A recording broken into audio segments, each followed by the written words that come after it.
कल से अब तक सिर्फ इस एक चैप्टर को पढ़ा है, हर वेबसाइट से, बुक में से, और ये एमसीक्यूज आप लोग के लिए तैयार किए हैं। अब भाई मुझे पता है कि इम्यूनिटी के चैप्टर को समझने में बहुत मुश्किल होती है आपको, लेकिन ये चैप्टर बहुत ज़्यादा इंपॉर्टेंट है।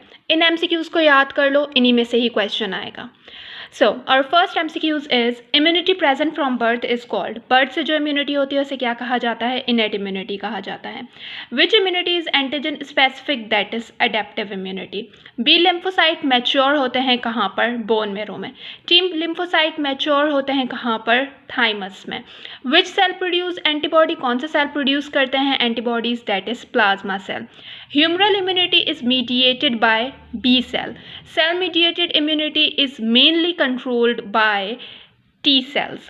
Which antibody is produced first during primary immune response? Primary immune response में कौन सी एंटीबॉडी प्रोड्यूस होती है? That is IgM. The most abundant antibody in the blood is, blood में सबसे ज़्यादा abundant antibody कौन सी होती है? That is IgG. Antibodies are, antibodies क्या होती हैं? Proteins होती हैं. Antigen क्या होते हैं? A molecule that stimulate immune response. Vaccination क्या produce करती है? Artificial active immunity. Immunity obtained through mother milk. Mother milk से जो immunity मिलती है उसे natural passive कहा जाता है. Ready-made antibodies injection हमें provide करते हैं passive immunity.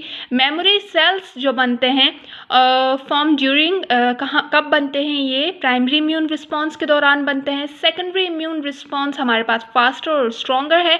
Cytotoxic T cell primarily kill करते हैं इन्फेक्टेड सेल को. Helper T cell mainly stimulate करते हैं दूसरे इम्यून सेल्स को.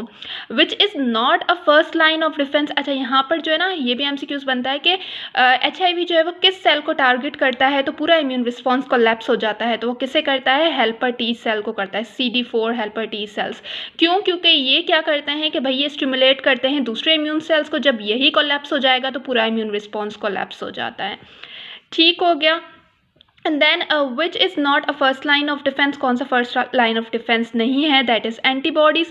मैक्रोफेजेस आर, मैक्रोफेजेस क्या हैं? फेगोसाइटिक सेल्स हैं. Fever is a part of second line defence. Inflammation belongs to innate immunity. Which cell present antigen to cell.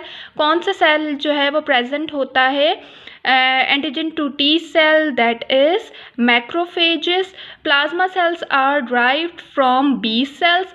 Antibody mediated immunity is another name of humoral immunity. Which immunity has a memory? That is adaptive immunity.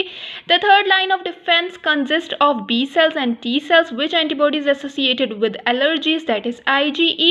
The main function of antibodies is to recognize and neutralize antigen. Which cell provide long-term immunity after vaccination? That is memory cell. ठीक है, अब ये कुछ terms भी याद रख लो कि B cell क्या एंटीबॉडीज होते हैं. T cell cell mediated immunity. Bone marrow कहाँ होता है? बी सेल में मैच्योर, बी सेल मैच्योरेशन कहाँ होती है? बोन मैरो में होती है. टी सेल मैच्योरेशन थाइमस में होती है. Vaccination artificial active immunity. Mother milk से नेचुरल पैसिव इम्यूनिटी मिलती है. Memory cell secondary immune response. Then IgM first. IgG जो है वो मोस्ट अबंडेंट है. Macrophages antigen presentation plus phagocytosis करते हैं और साइटोटॉक्सिक टी सेल किल करता है इन्फेक्टेड सेल को. ये टर्म्स भी आपने याद रखनी है. अगर ये वीडियो अच्छे से याद कर ली ना, इम्यूनिटी का चैप्टर कोई मुश्किल नहीं है. तो आप फॉलो कर लें और नेक्स्ट चैप्टर का वेट करें और मुझे बताएं कि नेक्स्ट चैप्टर आपको कौन सा मुश्किल लगता है तो उस पर लेक्चर बनाते हैं.